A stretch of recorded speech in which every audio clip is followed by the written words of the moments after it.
জাতিসংঘের নিরাপত্তা পরিষদের স্থায়ী সদস্য এবং ভেটো ক্ষমতাধারী দেশ ফ্রান্স প্রথমবারের মতো প্যালেস্টাইনকে রাষ্ট্র হিসেবে স্বীকৃতি দিতে যাচ্ছে। ফরাসি প্রেসিডেন্ট ইমানুয়েল ম্যাক্রো সোমবার নিউ ইয়র্কে জাতিসংঘের সাধারণ পরিষদে আনুষ্ঠানিকভাবে এই ঘোষণা দেবেন। একে মধ্যপ্রাচ্যে শান্তি প্রতিষ্ঠার একটি ঐতিহাসিক মোড় হিসেবে দেখা হচ্ছে। ম্যাক্রোর মতে এই সিদ্ধান্ত মধ্যপ্রাচ্যে শান্তি ফিরিয়ে আনার বড় একটি পদক্ষেপ। ইসরায়েল ও প্যালেস্টাইন দুই পক্ষের নিরাপত্তা ও শান্তির পথ খুলে দিতে এই সিদ্ধান্ত জরুরি বলে মনে করেন তিনি। ইসরায়েলের চ্যানেল 12কে দেয়া সাক্ষাৎকারে ম্যাক্রো এসব কথা জানান।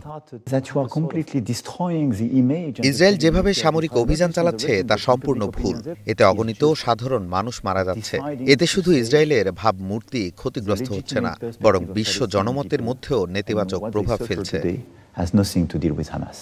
ম্যাক্রো বলেন, অতীতে ফ্রান্স বারবার দুই রাষ্ট্রভিত্তিক সমাধানের পক্ষে কথা বলেছে। এবার তারা মনে করছে আর দেরি করলে সমাধানের পথ একেবারে বন্ধ হয়ে যাবে। এখন জরুরি হলো যুদ্ধ বন্ধ করা এবং সাধারণ মানুষকে রক্ষা করা। একমাত্র দুই রাষ্ট্রভিত্তিক সমাধানই এই অঞ্চলে শান্তি ও স্থিতিশীলতা আনতে পারে। শুধু সামরিক পদক্ষেপে এই সংকট থামবে না। শান্তির জন্য দরকার কূটনীতি, দরকার আলোচনার টেবিলে ফেরা।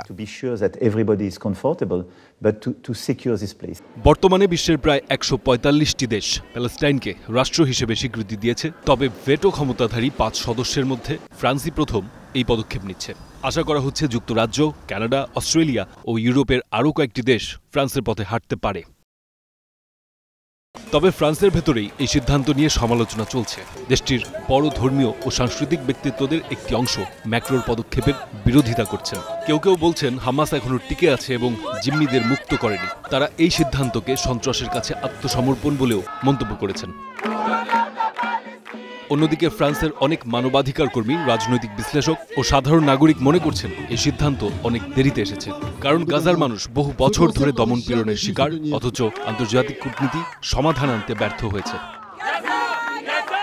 ইসরায়েল ও ফ্রান্সের এই সিদ্ধান্তে সন্তুষ্ট নয়। তাদের মতে এখনই প্যালেস্টাইন রাষ্ট্রকে স্বীকৃতি দেয়া হলে সন্ত্রাসী কর্মকাণ্ড থামবে না, বরং শান্তি প্রক্রিয়া আরও জটিল হয়ে উঠবে। ফারদিন খান, স্টার নিউজ।